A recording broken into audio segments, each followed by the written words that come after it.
Part 1. Ashes of Betrayal. ####, the night everything changed. The Miami skyline glittered like scattered diamonds against the dark ocean as Sofia Martinez stood outside her restaurant, Ember and Sage. 5 years of 16-hour days, burned fingertips, and unwavering determination had built this place from a dream into reality. The lunch rush had been spectacular, with every table filled and a waiting list that stretched into next month. She should have been celebrating, but something felt wrong. Her instincts, honed by years in the cutthroat culinary world, screamed danger. Marcus Chun, her business partner and fiancé, had been acting strangely for weeks. Late-night phone calls that ended abruptly when she entered the room. Mysterious meetings he claimed were with suppliers.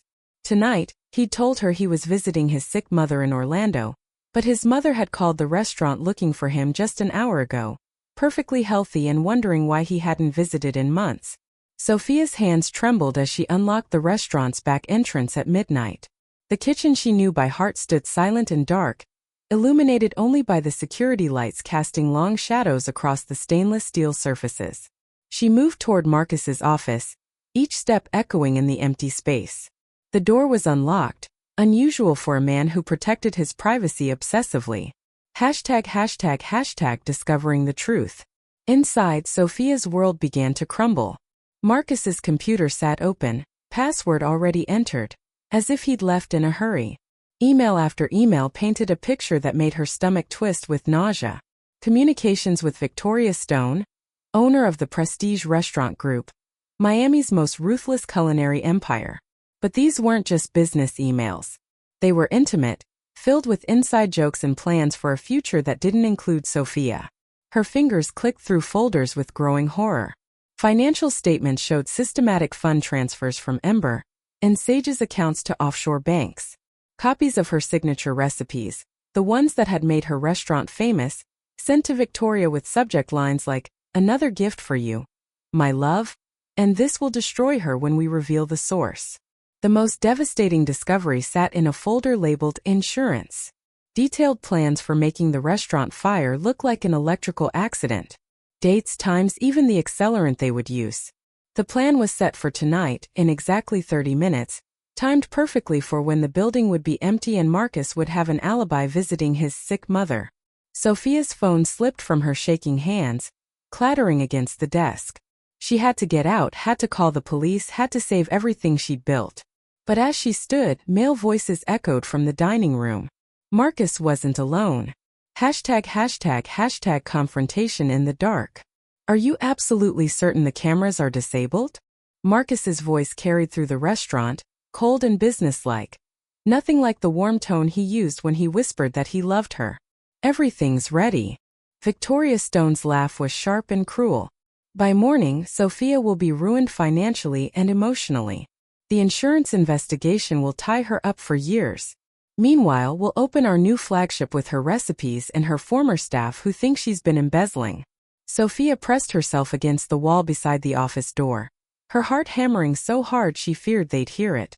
Through the gap, she watched Marcus and Victoria embrace, their kiss confirming every horrible truth she'd discovered.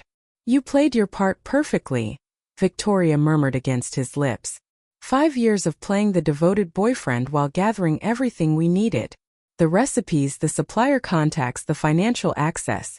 She trusted you completely." Marcus chuckled, and the sound made Sofia's blood run cold. She was so easy, so desperate to believe someone loved her and her little dream restaurant. "The moment we met at that culinary conference, I knew she'd be the perfect mark. Talented enough to create something worth stealing. Naive enough to never see it coming." Every word was a knife to Sofia's heart. Their entire relationship had been a lie. Every kiss, every promise, every moment she believed they were building a future together had been calculated manipulation. She'd introduced him to her suppliers, taught him her techniques, shared her dreams and fears, all while he was systematically preparing to destroy her. "What about the fire?" Marcus asked, checking his watch. "We need to move if we're going to stay on schedule." Sofia didn't wait to hear more. She grabbed Marcus's laptop, stuffing it into her bag along with several folders of incriminating documents. The back exit beckoned, but as she ran through the kitchen, she heard Victoria's sharp voice. Someone's here. I heard something from the office. Sophia burst through the back door into the alley, running as fast as her legs could carry her. Behind her she heard Marcus shouting, but she didn't stop. She ran until her lungs burned, until the restaurant was several blocks away, until she collapsed against a wall in a darkened doorway, clutching the evidence of her betrayal. ####the fire. From her hiding spot, Sophia called 911, reporting the planned arson. But even as sirens wailed in the distance, she watched orange flames begin to lick the sky from the direction of Ember and Sage. They'd done it anyway. Probably accelerated their timeline when they realized someone had been in the office. By the time Sophia made it back, firefighters were already battling the blaze. Her restaurant, her dream, her life's work was being consumed by flames that reached toward the stars like angry fingers. Staff members she recognized stood in the growing crowd, some crying, others staring in shock. Sophia! Her sous chef, James, spotted her and rushed over. But his expression wasn't sympathetic. It was accusatory. The police are looking for you.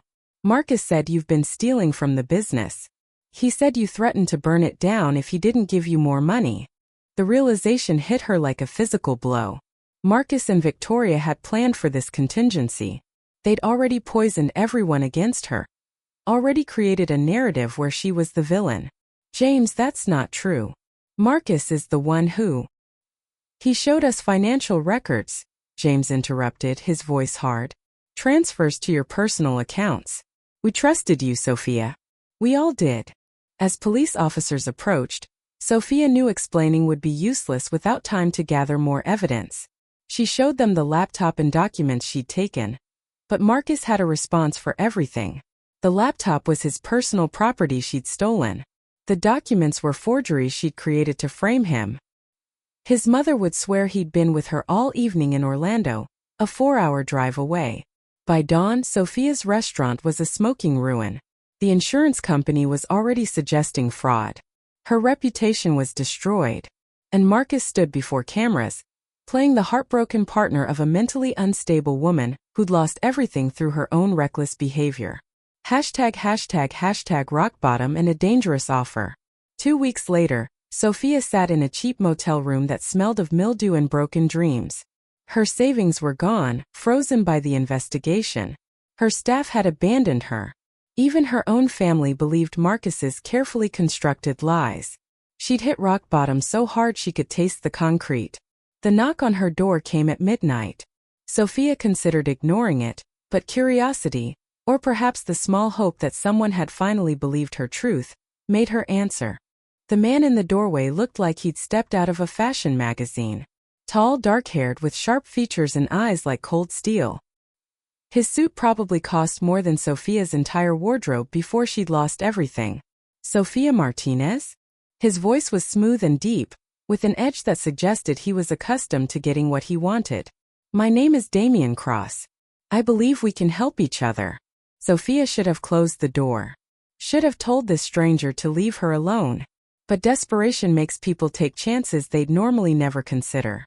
I'm not interested in whatever you're selling, she said, but didn't close the door. I'm not selling anything. I'm offering you revenge. Damien's smile was sharp as a blade. Victoria Stone destroyed my family's restaurant empire 15 years ago. She stole recipes, bribed health inspectors, and spread lies until my father's legacy crumbled. He killed himself 6 months later. I've spent years building resources to take her down, but I need someone on the inside. Someone she's already hurt who has nothing left to lose. He held out a tablet, showing her surveillance footage of Victoria and Marcus together, planning her destruction weeks before the fire. More evidence than Sophia had managed to gather, proof that could exonerate her and expose their crimes. Why me? Sophia asked, her voice barely above a whisper. Because you're talented enough to build something better than Victoria's entire empire. Because you're angry enough to see this through. And because I've watched you these past 2 weeks and despite everything you haven't given up. You're still researching, still planning, still fighting. That's the partner I need. #### the devil's bargain. Damien laid out his offer. He would provide funding for a new restaurant, handled through untraceable channels that couldn't be frozen by investigations. He had connections to suppliers, to investors, to people who could help rebuild her reputation. In exchange, Sophia would help him destroy Victoria's empire from the inside, using her culinary talent to create competition so fierce that Victoria's stolen recipes would become obsolete. "I want more than just business revenge," Sophia said, surprising herself with the steel in her own voice. "I want Marcus to face consequences for what he did. I want everyone who believed his lies to see the truth. I want them to lose everything the way I did." Damien's smile widened, and for the first time since the fire, Sophia felt something other than despair. She felt purpose, dark and burning and dangerous. "Then we have a deal," Damien said, extending his hand. As Sophia shook it, she knew she was making a pact that would change her forever. She was no longer the naive chef who'd believed in love and fairness. She was someone new, someone forged in the flames that had destroyed her old life. "Where do we start?" she asked. "Tomorrow you start cooking again. But this time you're not just creating food. You're creating weapons." Damien's eyes gleamed with something that looked like admiration. "Victoria and Marcus think they've won. Let's show them they've actually awakened their worst nightmare." Standing in that dingy motel room, making plans with a stranger driven by decade-old revenge, Sofia Martinez died. In her place rose someone harder, smarter, and infinitely more dangerous. Someone who would use every ounce of her talent not just to rebuild, but to destroy those who tried to break her. The game had begun, and this time Sophia would write the ending. Part 2, Flames of Vengeance. Phoenix Rising. 6 months after the fire, Miami's culinary underground buzzed with whispers of a secret restaurant called Phoenix. No address, no website, just a phone number that connected to a voice telling you whether you'd been selected for the next exclusive dinner. 20 seats, 1 night a week. A tasting menu that food bloggers were calling transcendent. Sophia stood in the kitchen of the converted warehouse space, her hands moving with practiced precision as she plated the evening's 7th course. Everything about Phoenix was designed to be the opposite of Ember and Sage. Where her old restaurant had been warm and welcoming, Phoenix was exclusive and mysterious. Where she'd once focused on comfort food elevated to art, she now created culinary experiences that challenged every expectation. "Table 6 wants to meet the chef," announced Maya. The young server Damien had recruited from Le Bernardin. "He says he'll pay $5,000 just to know who you are." "Tell him the mystery is part of the experience," Sophia replied, not looking up from the microgreens she was carefully arranging. "Phoenix doesn't reveal her secrets." This was part of Damien's strategy. Create demand by limiting supply. Build reputation through exclusivity. Make Victoria's restaurant group, with its multiple locations and mass appeal, seem common by comparison. It was working beyond their wildest projections. Phoenix had a waiting list of 800 people, including celebrities, politicians, and food critics from around the world. But the real work was happening behind the scenes. Damien had identified every supplier who provided ingredients to Victoria's restaurants. Sophia had personally visited each one, offering them better contracts to supply Phoenix exclusively. Victoria's kitchens were now working with second-tier ingredients, while Phoenix received the finest. "We got another one," Damien said, entering the kitchen with his phone showing a news article. Prestige South Beach got hit with a surprise health inspection. Someone anonymous tipped them off about temperature control violations in their seafood storage. Sophia allowed herself a small smile. The someone had been her, using connections Damien had cultivated with city inspectors. Every violation was real, evidence of the declining quality Victoria's restaurants had experienced since losing their best suppliers. "Marcus called my office again," Damien continued, his voice carefully neutral. "He wants to meet with me about investment opportunities. He doesn't know I'm connected to you." The mention of Marcus's name still sent a spike of pain through Sophia's chest, but she'd learned to transform that pain into fuel. "Good. Set up the meeting. It's time to move to the next phase. Learning the game."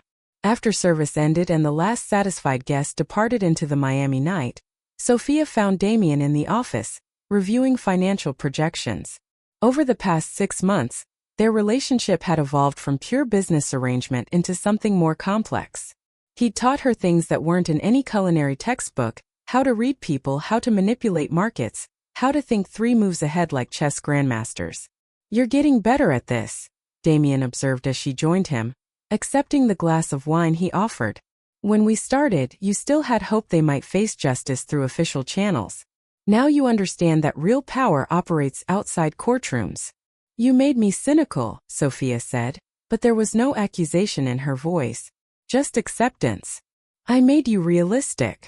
Damien's steel-gray eyes met hers with an intensity that made her breath catch. "The world doesn't reward nice people, Sophia. It rewards strong ones. You were always talented, but talent without ruthlessness just makes you a target." He was right, and she hated that he was right. But she also couldn't deny the electric tension that had been building between them for months. Late nights planning revenge had turned into late nights talking about everything else. Their pasts, their dreams, the people they'd been before betrayal had changed them. "Tell me about your father," Sophia said suddenly, the wine making her brave enough to ask the question she'd been holding back. Damien's expression flickered with something that looked like pain before the cold mask returned. "He was a brilliant chef. Came to America with nothing, built a restaurant empire through pure talent and hard work. Victoria was his protégée, someone he trusted like a daughter. She stole everything, not just recipes but supplier relationships, staff, even investors. When his restaurant started failing, he couldn't understand how it had happened so fast. The night before he killed himself, he called me and said that trusting the wrong person was his only mistake." "I'm sorry," Sophia whispered, understanding his pain in a way she couldn't have before her own betrayal. "Don't be sorry. Be successful. The best revenge is building something so magnificent that it casts your enemies into shadow." Damien stood, crossing to where she sat. "That's what we're doing, Sophia. We're not just destroying them. We're proving they were never in our league to begin with." When he kissed her, Sophia knew she should pull away. This partnership was supposed to be purely business. Revenge executed with surgical precision. Emotions complicated things, made people vulnerable. But his lips against hers felt like coming home after a long exile, and she found herself kissing him back with a hunger that had nothing to do with revenge and everything to do with the connection they'd forged in the fires of shared pain. #### The trap is set. The next evening, Sophia stood in the shadows of an upscale restaurant where Marcus had arranged to meet Damien. She wore a wig and designer clothes she'd never have afforded in her old life, looking nothing like the woman Marcus had destroyed. From her position at the bar, she could watch their entire interaction. Marcus looked successful in an expensive suit, his hair perfectly styled, playing the part of legitimate businessman. But Sophia could see the tells she'd missed before. The way his eyes constantly scanned for threats, the nervous energy beneath the polished exterior. "Mr. Cross, thank you for meeting with me," Marcus said, shaking Damien's hand with enthusiasm that made Sophia's stomach turn. "I've heard impressive things about your investment portfolio. I'm looking for partners to expand Prestige Restaurant Group. We're planning 20 new locations over the next 2 years." Damien played his part perfectly. Interested investor with deep pockets and shallow ethics. "I'm always looking for profitable ventures. Though I have to say, I was surprised to learn Victoria Stone brought you in as a partner after the unfortunate situation with your previous restaurant." Marcus's smile didn't waver. "That was a tragedy. My former partner had mental health issues that led her to make extremely poor decisions. But I've moved on, and Prestige represents everything I learned from that experience about choosing the right people to work with." Sophia's hands clenched around her wine glass hard enough that she feared it might shatter. The casual way he dismissed her, rewrote their history, and presented himself as the victim was almost impressive in its complete lack of conscience. "I'd like to see the restaurants in operation before committing capital," Damien said smoothly. "Perhaps a tour of your most successful locations? And I'd want to review your intellectual property protections. Recipe theft is surprisingly common in the restaurant industry." For just a second, Marcus's mask slipped, and Sophia saw fear flash across his features before he recovered. "Of course. Though I can assure you, all of Prestige's recipes are proprietary and legally protected. ###The evidence mounts." While Marcus tried to court Damien's investment, Sophia was building her case with the methodical patience Damien had taught her. She'd reconnected with James, her former sous chef, who'd started to doubt Marcus's story after watching prestige restaurants serve dishes that were suspiciously similar to Sophia's signature creations. "I should have believed you," James said when they met secretly at a coffee shop far from Miami's culinary district. "The way they're running those kitchens, it's all about speed and profit. No creativity, no passion. Just copying recipes and cutting corners on quality." "I need your help," Sophia told him. "I need you to document everything.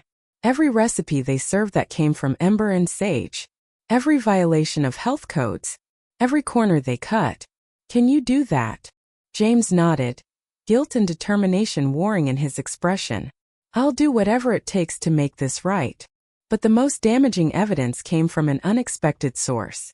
Victoria's assistant, a woman named Clara who'd worked for her for 12 years, reached out through the anonymous tip line Damien had established. She had copies of everything.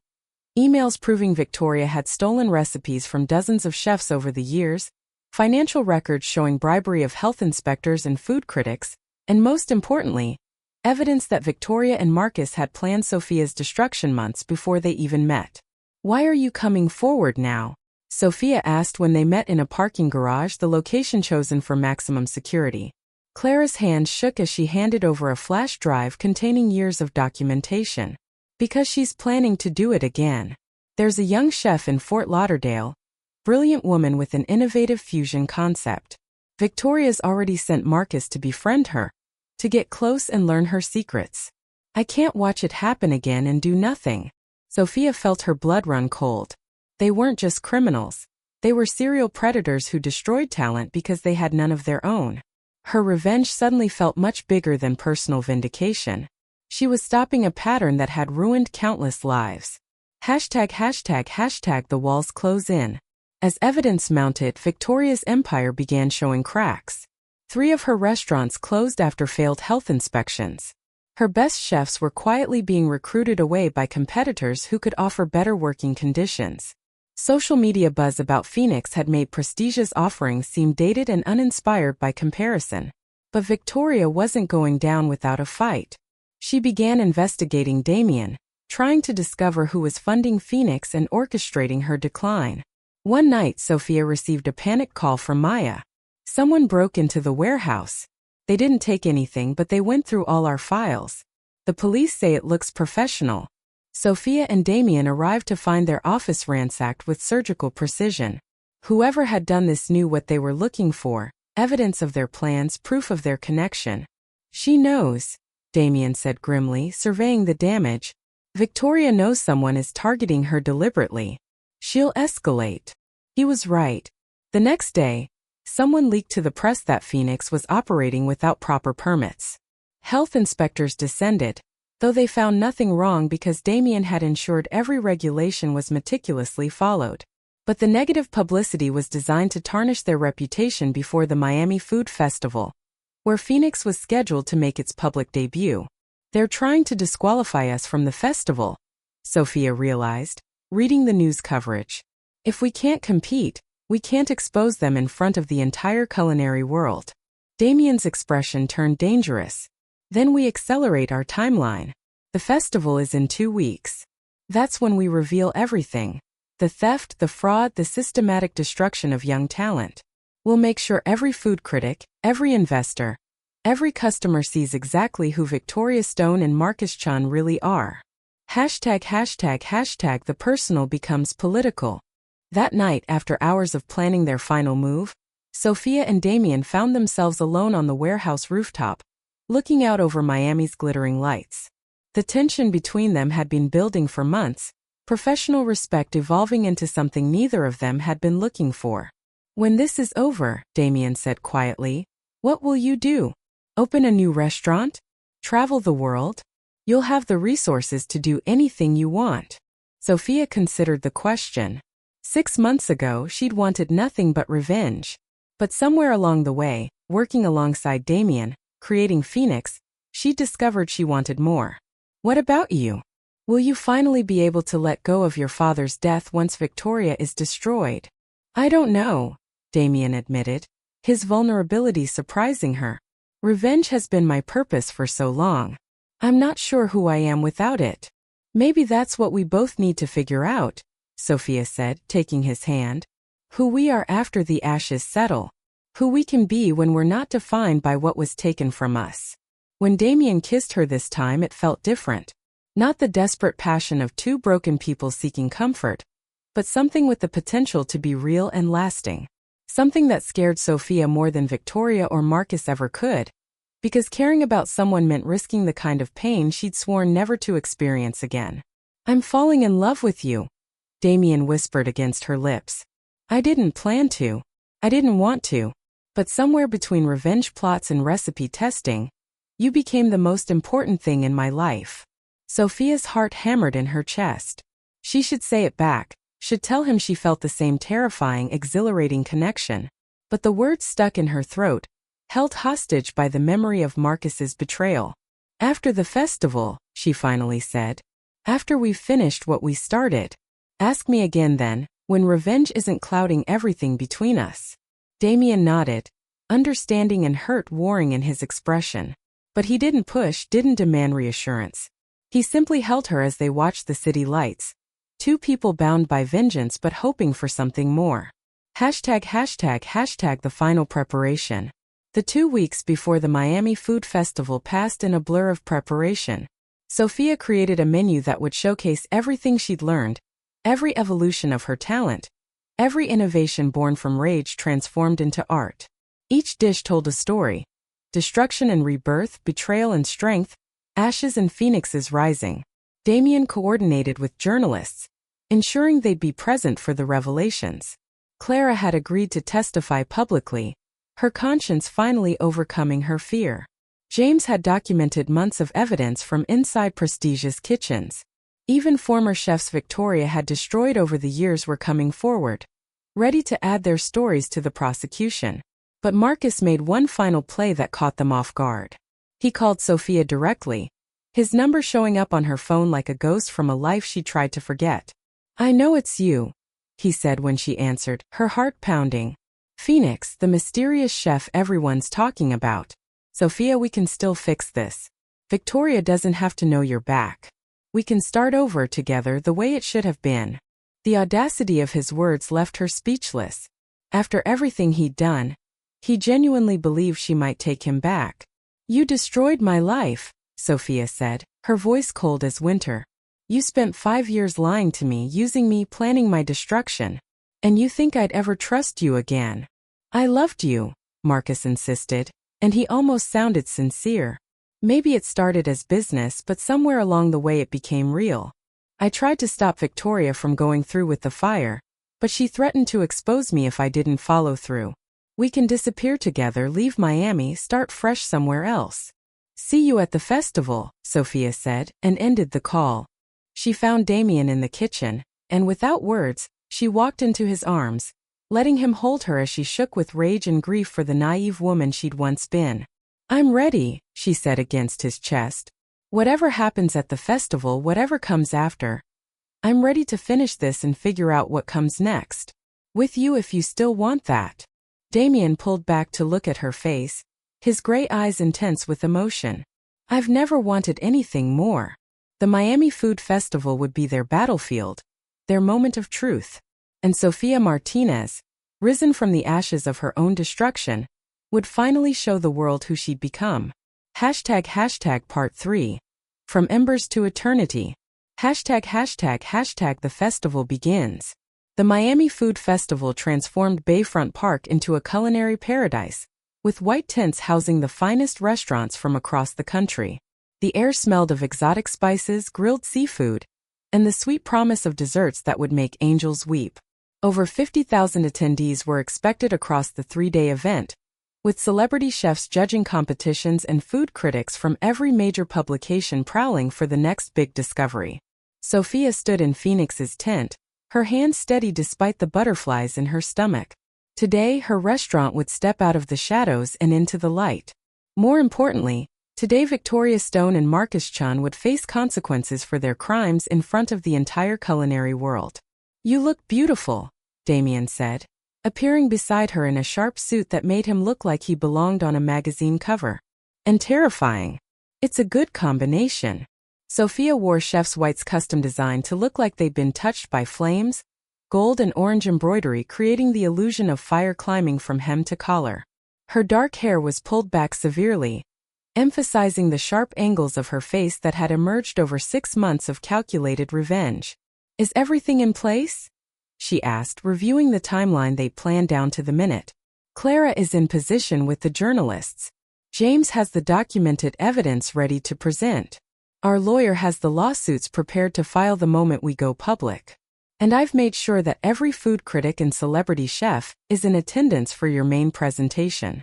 Across the festival grounds, Prestige had set up the largest and most ostentatious tent, with Victoria Stone holding court like culinary royalty. She wore designer clothes and diamond jewelry that screamed wealth without taste, her smile sharp as knives as she greeted visitors and press. Marcus stood at her side, looking uncomfortable under the weight of his lies. #####the first course of justice. Phoenix's first service of the festival was at noon. A tasting menu for 50 carefully selected guests including food critics from the New York Times, Bon Appetit, and Food and Wine. Sophia had designed each course to tell her story without words, letting the food speak truths that transcended language. The first course, called Ashes, was a deconstructed take on her grandmother's traditional Mexican mole. The sauce traditionally made from over 30 ingredients and hours of labor. Sophia had transformed it into a delicate foam served over house-made tortillas with edible flowers that looked like flames. The flavor was intensely complex, smoky and sweet and just a little bitter, representing everything she'd lost and learned to transform. "This is extraordinary," breathed the critic from the Times, a notoriously hard-to-impress woman who destroyed careers with her harsh reviews. "There's a story in every bite. Pain and hope, tradition and innovation. This is more than food. It's autobiography." The second course, Betrayal, featured fresh oysters that looked pristine and perfect until you tasted them and discovered they'd been treated with a molecular gastronomy technique that made them taste like ashes for just a second before the real flavors bloomed. It was a metaphor for beautiful lies that revealed their true nature, only when you fully committed. By the fourth course, titled Rebirth, every critic was taking notes furiously. The social media buzz around Phoenix had reached fever pitch, with people posting photos and declaring it the best meal of their lives.